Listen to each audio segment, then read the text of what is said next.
குட்கா முறைகேடு தொடர்பான வழக்கில் முன்னாள் அமைச்சர்கள் உள்ளிட்ட 27 பேரை நேரில் ஆஜராக சென்னை சிறப்பு நீதிமன்றம் உத்தரவிட்டுள்ளது.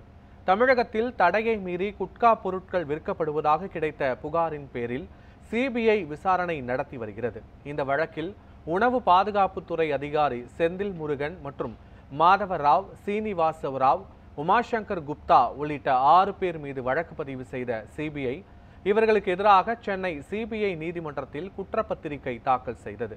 இதைத் தொடர்ந்து முன்னாள் அமைச்சர்கள் சி. விஜயபாஸ்கர், பி.வி. ரமணா, சென்னை காவல்துறையின் முன்னாள் ஆணையர் உள்ளிட்டோர் மீது கூடுதல் குற்றப்பத்திரிகை தாக்கல் செய்யப்பட்டுள்ளது.